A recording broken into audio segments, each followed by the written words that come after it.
न्यायासना पाठीमाग सिंहासन आणि सिंहासना पाठीमाग धर्मासन उभा राहिल्याशिवाय राजाच्या आणि राज्याची प्रगती होत नाही हे संभाजींना माहिती आहे. आणि संभाजीराजांचा कारभार तसाच आहे. पण हे फितूर पुन्हा औरंगजेबानं फितावले. आता उघड्या मैदानात नाही, आता काव्यानंच डाव मांडायचा. संभाजीराजा आहेत तेवढे रायगड म्हणजे गरुडाच्या बसकणीसारखा वाऱ्याला हिजीत आत शिरता येणार नाही आणि आत शिरलं वारं बाहेर पडणार नाही इतका बुलंद आणि बेदाग या रायगडावरनं संभाजींना पकडणं हरवणं मुश्किल. आणि मग औरंगजेबानं डाव आखला. संभाजीला रायगडाच्या बाहेर काढा. आणि फितूर मदतीला आली. गणोजी शिर्के संभाजीराजांचे मेहुणे, वतनाचा न दिल्याचा राग त्यांचे खटले कवी कलशाकडे होते. देसाई सावंत आणि शिर्क्यांचे खटले कवी कलशा पुढे आले. या फितुरांनी शिर्क्यांची समजूत करून दिली की कवी कलश तुमच्या विरोधात. आणि त्या दिवशी कवी कलशानं नेमका खटल्याचा निकाल सावंतांच्या बाजूने दिला आणि शिर्क्यांची खात्री पटली. कवी कलश विरोधातच आणि शिर्क्या सरळ कवी कलशावर चालवून गेले आणि कवी कलशे पळून खेळण्यावर म्हणजे विषयाकडावर आले. संभाजीराजांना पत्र लिहिलं, शिर्क्यांनी मार दिला, पळून खेळणी आस चालो आणि संभाजी कडाडले. नात्याचे पदर जर स्वराज्याची कदर करत नसतील तर काय करावं आम्ही विचारते झाली येसुबाईनं. आणि येसुबाई म्हणाल्या, सौभाग्याला स्वराज्य आणि स्वराज्याला सौभाग्य मानतो आम्ही. नात्याचे पदर जर स्वराज्याची कदर करत नसतील तर राजाची घोर निघा, भले ते आमचे बंधू असले म्हणून काय. आणि स्वराज्याची स्वामीने कडाडली आणि स्वामी निघाला शिर्क्यांवर, तुटून पडला. शिर्क्यांचं शिरकान केलं, शिर्क्या पळून गेले आणि संभाजी आले पन्हाळ्यावर. पण संभाजींना कानोकान खबर नव्हती. आपण औरंगजेबाच्या गहऱ्या चालीत फसत निघालोय. औरंगजेबाची चाल यशस्वी झाली होती. संभाजींना रायगडाबाहेर काढण्यात यश आलं होतं. आता संभाजी आले होते पन्हाळ्यावर होते सरलष्कर सेनापती महालोजी घोरपडा, वय वर्ष 60. शरीर थकलं असेल पण मनगडातली रग आणि छातीतली धग विजली नव्हती. आलेल्या संभाजीराजाने विचारलं, संभाजीराजे मुकर्रब खानाची कोण हालचाल. आणि कडाडला मालोजी गौरन बोलीत, राज त्यो काय येतोय, आम्ही हाईन हवं रेट तू की त्याला. आणि संभाजी म्हणाले, मालोजी तुमच्या खांद्यावर तर सुरक्षित आहे स्वराज्य. पण त्याच वेळी हेर धावत आला. संभाजीराज सांगताच आला, राज रायगडाला इतिघात करण्याचा गैर पडलाय आणि काळाचा ठोका चुकला. रायगड म्हणजे राजधानी, महाराणी तिथं आहेत, बाळराजे तिथं आहेत, स्वराज्य सिंहासन तिथं आहे. कुणी डाव्यानं डाव मांडला आणि संभाजीराजे निघाले. मालोजींना सांगितलं, लागली गरज तर हाक मारू, लग येऊन मिळा मास. आणि संभाजीराव घ्या 100 भालायतांसोबत निघाले रायगडाकडं. पण तत्पूर्वीच औरंगजेबाचा खलिता मुकर्रब खानाकडे आलाय. तो संभाजी रायरीचा जहागीरदार शिर्क्यांशी भांडण देणार म्हणून तिकडे आलाय. आता नामी संधी आहे. आणि ती बातमी घेऊनच मुकर्रब खानानं रायगडाला जाणाऱ्या सगळ्या वाटा आधीच जेरबंद करून ठेवल्या. संभाजीराजांनी वाटा शोधल्या पण वाटा सगळ्याच फिरपतात. जेरबंद मुकर्रबच्या तावडीत एक वाट होती शिल्लक, गर्दबिकट वहिवाट असलेली, निबिड काटाकुट्यांची, किर्र झाडांची, भयांकडे कपऱ्यांची, दऱ्याखोऱ्यांची, बिकट. संभाजीराजांनी तीच वाट निवडली, संगमेश्वराची. पण मुकर्रब खानानं आपले पेरून ठेवले होते फितूर तिथंच. आणि संगमेश्वरच्या 100 भालाच्यांसोबत संभाजीराजे संगमेश्वराच्या वाटेला निघाले आणि एवढीच बातमी मुकर्रब खानाच्या कानावर पोहोचवण्यात आली. संभाजीराजे संगमेश्वरला सरदेसांच्या वाड्यात मुक्कामाला थांबले. मुकर्रबला पक्की बातमी, अवघ्या 100 भालाच्यांसोबत राजे संगमेश्वरात सरदेसांच्या वाड्यात आहेत, नामी संधी आहे, लग निघा. आणि मुकर्रब खान 5000 सैनिक टाकोटाक निघाला. पन्हाळ्याला बगल देत निघाला संगमेश्वरच्या दिशेनं.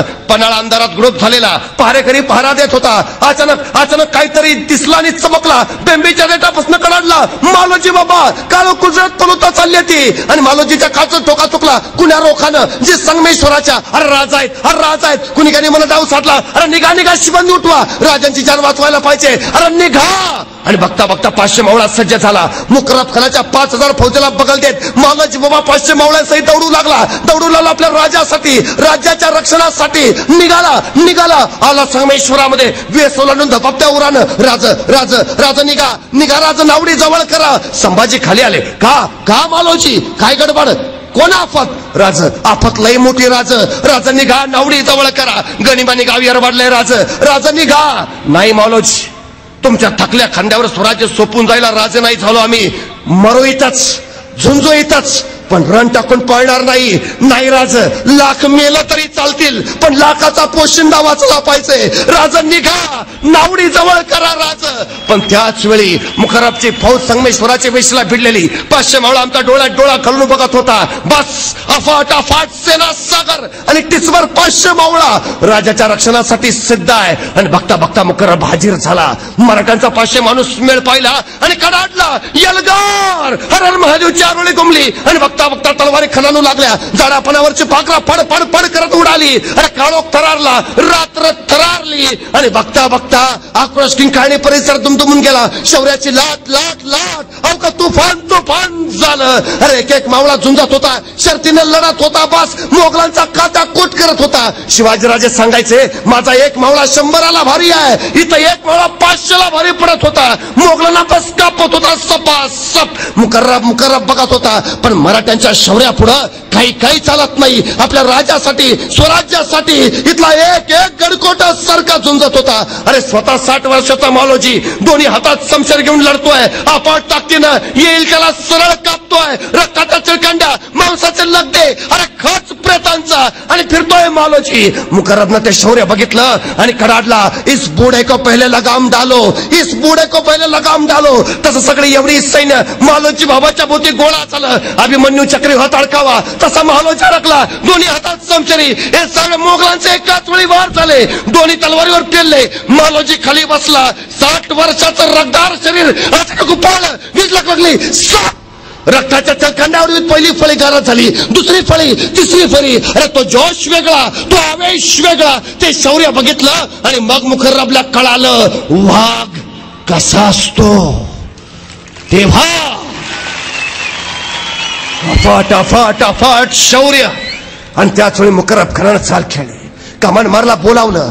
हा महालोजी असा आवरणार नाही. आणि तिसऱ्या बाजूकडनं लढत्या महालोजीवर नेम धरला. तीर सुटला, उजव्या दंडात घुसला. हातातली तलवार निकाळली. दुसरा तीर कंठात, दुसरी तलवार. निशस्त्र झाला महालोजी आणि गुळाच्या ढेपेला मुंग्या डसाव्या असं यवनी सैन्य महालोजीला डसलं. अरे शरीरावर जागा शिल्लक राहिली नाही जिथं वार झाला नाही. रक्ताळा महालोजी मातीत पडला. अखेरचा श्वास फुलला. डोळे लवले, ओठ हल्ले. त्या श्वासानं माती उंच उडाली आणि त्या उंच उडाल्या मातीला महालोजी सांगता झाला, सांगा माझ्या राजाला, हा महालोजी गेला, मातीत मेला. पण नुसता मातीत नाही मेला, मातीसाठी मेला. अरे मातीत मरणारे काही असतात, पण मातीसाठी मरणारे फक्त मराठे असतात हे सांगत गेला.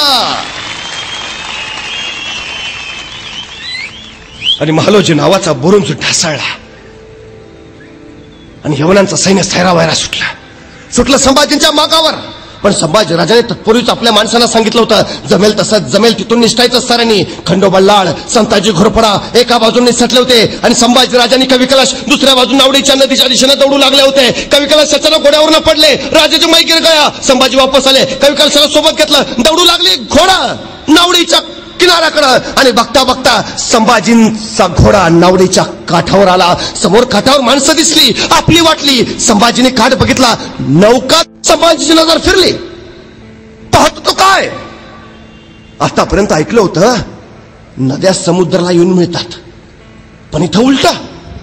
मांडवी नदीला, त्या नावडी नदीला मुकर्रब खानाचा सेना सागर भेटायला आला होता.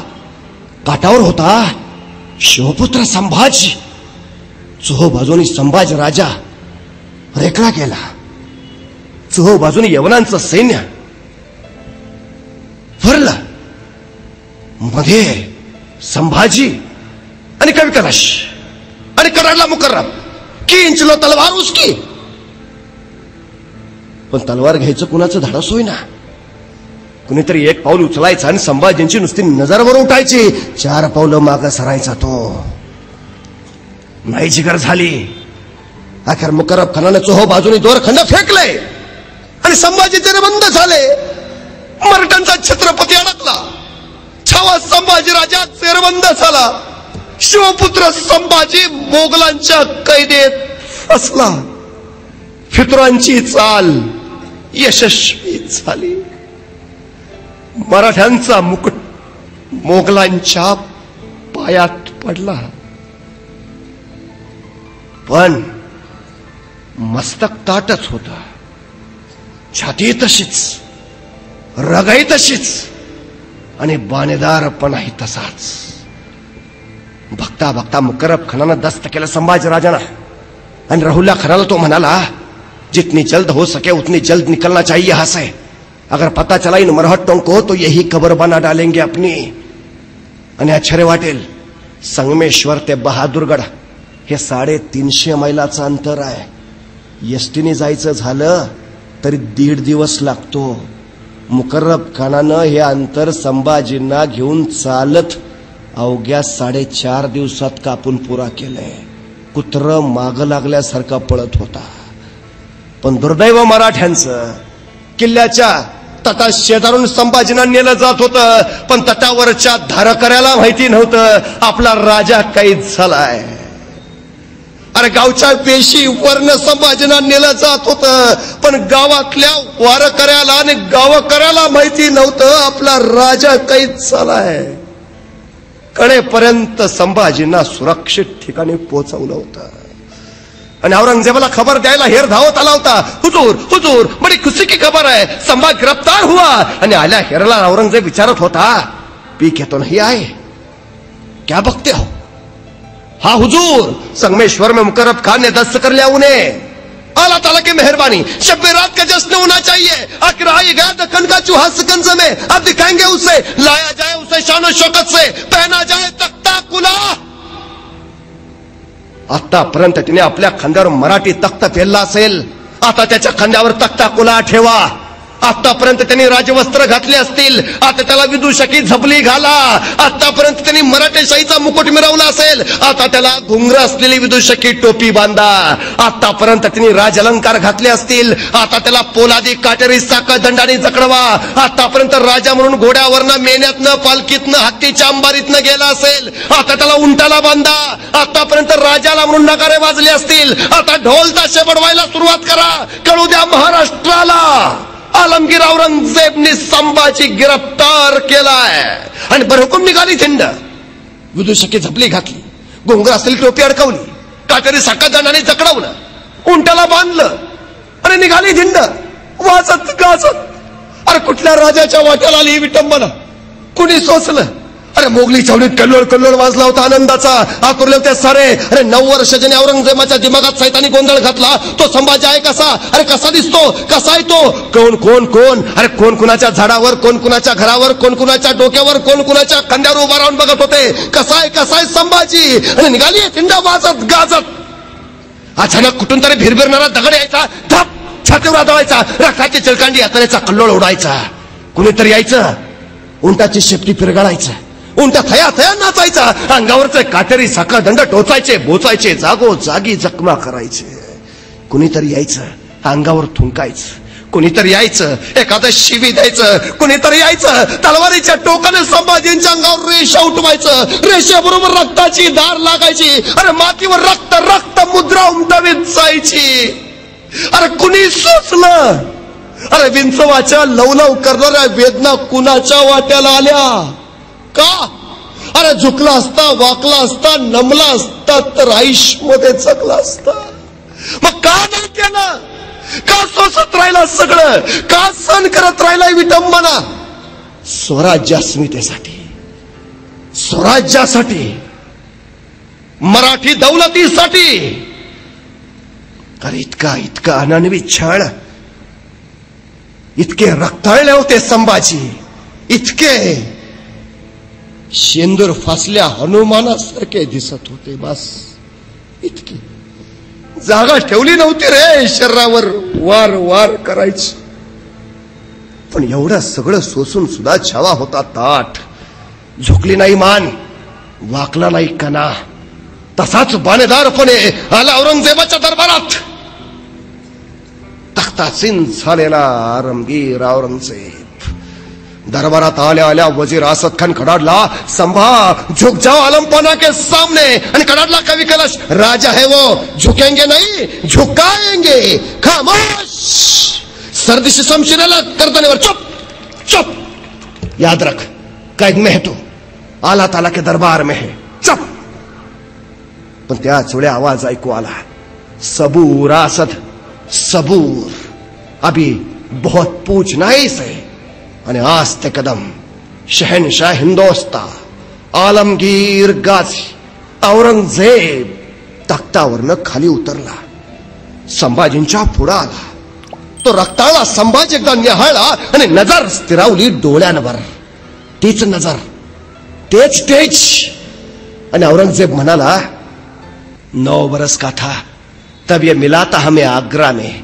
तब पूछा था हमने इसे, क्यों रे संभा, तुम्हें हमारा डर नहीं लगता? और इस संभा ने जवाब दिया था, हमें किसी का डर नहीं लगता, लेकिन हमारी वजह से सबको डर लगता है. सच कहा था काफर ने, कभी ठंडक ना मिलने दी, लेकिन अब नहीं, अब नहीं. अल्लाह ताला की मेहरबानी, आखिर आज कैद में है तू हमारे. आणि त्या खुदाचे आभार मानायला औरंगजेब गुडघे टेकून खाली बसला. नमाजाच्या रुकाता पडायला लागला. आणि त्याची ती अवस्था बघून संभाजी राजाने कवी कलशांना विचारलं, कवीजी, कवी आहात आपण, मग या प्रसंगावर सुचते का एखादी कविता? आणि आश्चर्य वाटलं कवी कलशांना. अरे काय माणूस मृत्यूच्या गोटात आहे, औरंगजेबाच्या दरबारात आहे, याला भीती नाही, भय नाही. हा माणूस म्हणतोय सुचते का एखादी कविता? ही काय कविता ऐकायची वेळ आहे? कवी म्हटला, हा हा राजन, का नाही, ऐका. राजन, तुम हो सांचे, खूब लड़े हो जंग, देख तुम्हारा तेज, तखत तेजत औरंग. और राजे, काय लढलात तुम्ही जंग, काय तुमचं तेज, काय तुमचं शौर्य. राजे, तुमचं तेज बघून औरंगजेब स्वतःचं सिंहासन त्यागून तुमच्या पुढे येऊन गुडघे टेकून बसलाय. बहुत खूब, खामोश. सर्दी से औरंग ताड़ चुपला, चुप चुप. बता संभा, बताओ, कहा रखा है खजाना, कहा रखी है लूट, कहा रखा है खजाना. तसा कडाडला संभाजी, अरे हिंदुस्थानाचा खजाना, इथं मातीचा कणन कण मानतो मी सोनं. औरंगजेब, तू गिळलास खजाना, तू गिळलास हिंदुस्थान, पण आम्ही मागणार नाही तुझ्यासारखे, होणार नाही भिकारी. अरे हिंदुस्थान हाक मारून भीक देतो तुझ्यासारख्याला, घेत नाही असा, घेऊ मनगडाच्या बळावर. बस. सरपडत राहिला औरंगजेब, सरपडत. ये मरहट्टे क्या खिलाते हैं अपने बच्चों को, क्यों पैदा नहीं हुआ ऐसा एक भी शख्स हमारे जनाने में. हे मराठे आपल्या पोरांना काय खायला घालतात, का असलं एकतरी पोरग माझ्या घरात नाही जन्माला आलं. आणि संभाजी म्हणाला, अरे तुझ्या पोटी कसा जन्मेल संभाजी, अरे कसा जन्मेल संभाजी तुझ्या कुशीत. संभाजी जन्मेल तो शिवछत्रपतींच्या कुशीत आणि महाराष्ट्राच्या मुशीतच. अरे स्वतःच्या बापाला विष देणारा तू, स्वतःच्या भावाची खुलेआम कत्तल करणारा तू, तुझ्या पोटी कसा येईल संभाजी. संभाजी येईल फक्त सह्याद्रीच्या कड्यावर, आणि बस तुझ्या नरड्यावर. याद राख, महाराष्ट्राच्या मातीत उभा आहेस तू, इथंच माती करू. आमच्याच वाटेवर येऊन आमच्याशीच वाटमारी करणाराची त्याच्या वाटेवर जाऊन वाट लावल्याशिवाय आम्ही आमच्या वाटेवर परतत नाही. हा इतिहास आहे आमचा. आणि चमकला औरंगजेब, त्याला काय कळे ना, अरे कैदेत कोण आहे, तू का मी. पण अखेर विचारला त्यांनी, मेरे कौन कौन से सरदार शामिल थे तुम्हें. आणि उसळला संभाजी, अरे तख्तासाठी रक्तावर उलटणारी जात नाही आमची. आई भवानीचे भूते आम्ही, विकणार नाही इमान, होणार नाही बेईमान. मरू इथंच, रक्ताचा अखेरचा थेंबन थेंब असेपर्यंत इथंच. याद राख, सिंहाचे बछडे जगतात सिंहासारखे आणि मरतात ही सिंहासारखेच. नको लागूस नादाला. आणि अखेर औरंगजेब संतापला. ले जाओ इसे हमारी नजरों के सामने से, निकाल दो इसकी आंखें, इसकी आंखें जलाती है बहुत हमें, काट डालो इसकी जबान बोलती बहुत है, जाओ. आणि संभाजीनं औरंगजेबाच्या दरबारातनं नेला गेला. इथंच आम्हाला आणखीन एक सांगितलं की औरंगजेब संभाजीराजांना म्हणाला, तू जर मुस्लिम व्हायला तयार असला तर आम्ही तुला माफ करतो. आणि संभाजीराजे त्याला म्हणाले, तू जर तुझी मुलगी मला देत असला तर मी मुस्लिम होतो.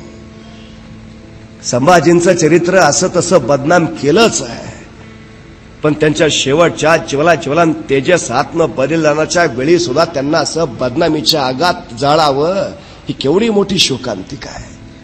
अरे का जाळावं या आगीत त्यांना? अरे घडलंच नाही, असं नाही झालं. असं दोनच सवाल विचारलेत औरंगजेबानं, दोनच.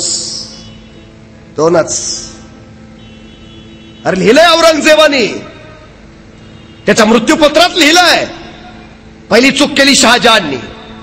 त्यांनी शहाजीला जिवंत कर्नाटकात जाऊ दिलं. शहाजीच मारला असता तर शिवाजी उभाच राहिला नसता. दुसरी चूक मी केली, आग्र्याच्या भेटीतनं शिवाजीला जिंदा जाऊ दिलं.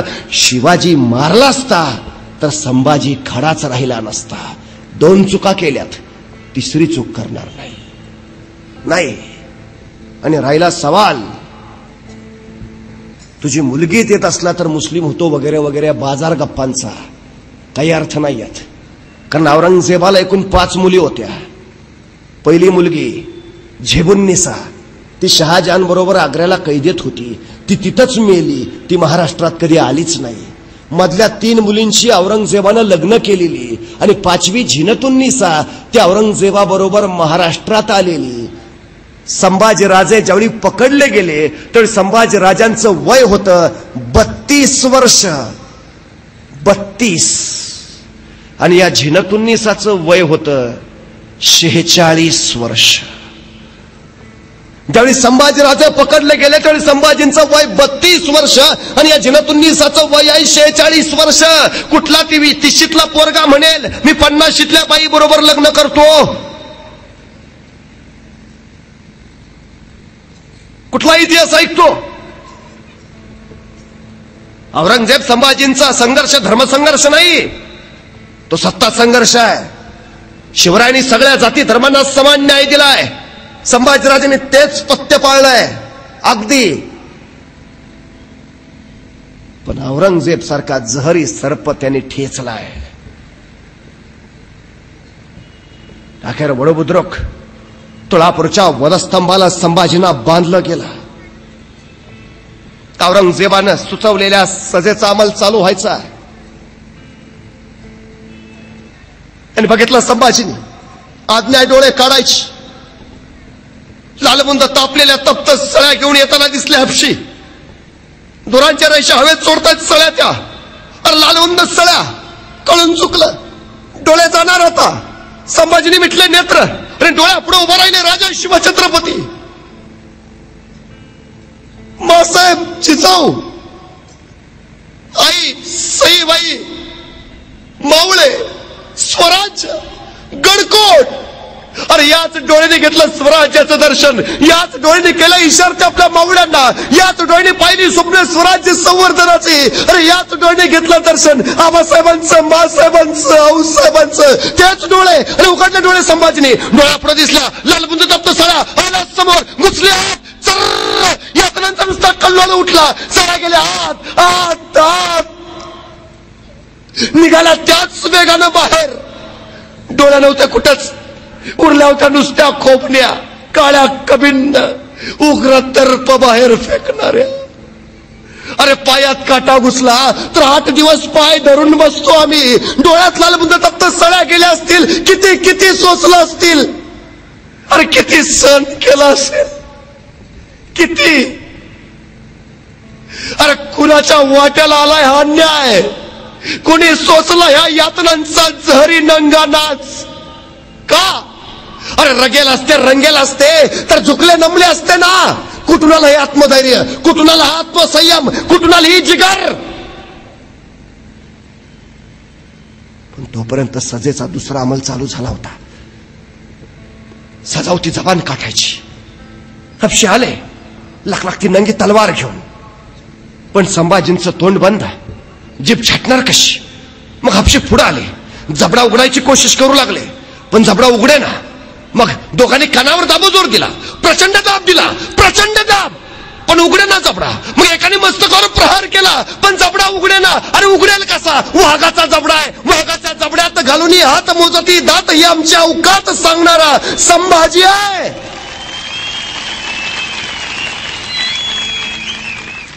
पण तोपर्यंत एकानं युक्ती केली. संभाजींचं नाक दाबून धरला.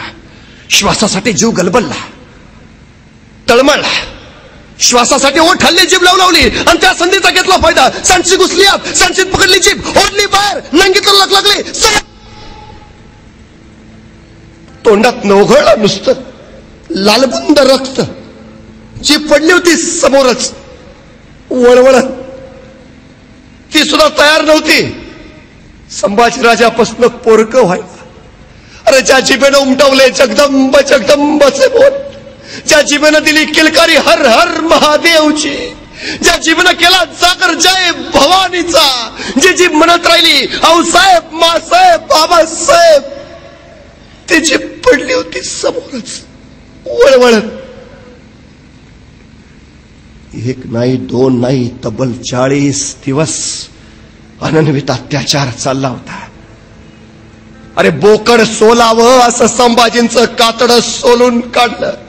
त्याच्यावर मिठाचं पाणी टाकलं. चर्र यातनांचा जाळ जाळ झाला नुसता. कुणीतरी यायचं गुडघ्याच्या वाट्या काढून न्यायचं, कुणीतरी यायचं हाताची बोट छाटायचं, कुणीतरी यायचं तलवारीच्या पात्यानं मांसाचे लगदे कापायचं, कुत्र्या गिधाडांना खाऊ घालायचं. अरे कुणी बघितलं असतं तर वाटलं नसतं मराठ्यांचा छत्रपती आहे. अरे भूतासारखी अवस्था झालेली आणि एवढं सगळं होऊन सुद्धा माझा सर्जा सोसत राहिला, सहन करत राहिला. का? आपण शिवछत्रपतींचे पुत्र आहोत. या अस्मितेसाठी, स्वराज्यासाठी, राष्ट्रधर्मासाठी सहन करत राहिला. 40 दिवस. अखेर उगवली फाल्गुनी वद्य अमावस्या. 11 मार्च 1689. औरंगजेबाची अखेरची सजा.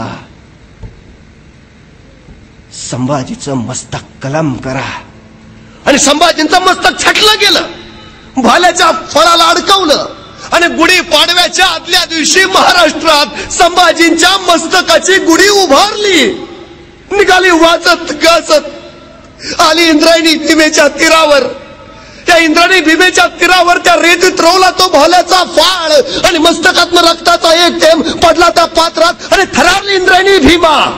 आणि याच इंद्रायणी भीमेनं पाहिलं होतं ते शौर्य, ते धाडस, ते साहस, तो पराक्रम, ती ज्वलन तेजस निष्ठा, ते धैर्य, तो संयम. मानवी जीवनाच्या पलीकडल्या चिरंतन तत्वाशी जुळलेलं संभाजींचं ज्ञाननाथ. ती इंद्रायणी भीमा संभाजींच्या मस्तकाकडे तिरक्या माना करून आसवं ढाळू लागल्या. गेली 350 वर्ष झाली इंद्रायणी भीमा अजून रडतेच आहे. सांगतेय खरा सर्जा संभाजीराजा अजून कळलाच नाही. शिवाजी महाराजांनी सांगितलं कसं जगावं आणि संभाजी महाराजांनी दाखवलं कसं मरावं. ती इंद्रायणी आजही सांगते.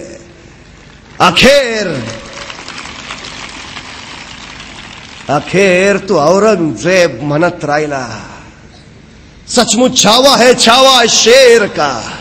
हमने आंखें निकाल दी उसकी, लेकिन उसकी आंखें झुकी नहीं हमारे सामने. हमने जबान काट दी उसकी, लेकिन उस जबान से उसने मांगे नहीं रहम के 2 लफ्ज. हमने हाथ तोड़ दिए उसके, लेकिन नहीं फैलाए उसने अपने हाथ हमारे सामने. हमने पांव काट दिए उसके, लेकिन नहीं टेके उसने अपने घुटने हमारे सामने. हमने गर्दन काट दी उसकी, लेकिन उसकी गर्दन नहीं झुकी हमारे सामने. सचमुच छावा है छावा शेर का. या अल्लाह, होंगे कामयाब कभी या ऐसे ही लौटना पडेगा खाली हात दिल्ली. पण दिल्लीला परत जायचं भाग्य औरंगजेबाच्या वाट्याला आलंच नाही. संभाजींच्या रक्ताच्या थेंबा थेंबातून इथं पुन्हा जन्माला आला हजारो लाखो संभाजी. अरे संताजी धनाजी सरकारी एक एक झुंजत राहिला, लढत राहिला. राजाशिवाय 14 वर्ष महाराष्ट्र औरंगजेबाशी टक्कर घेत राहिला आणि अखेर इथंच औरंगजेबाची कबर बांधून मग शांत झाला.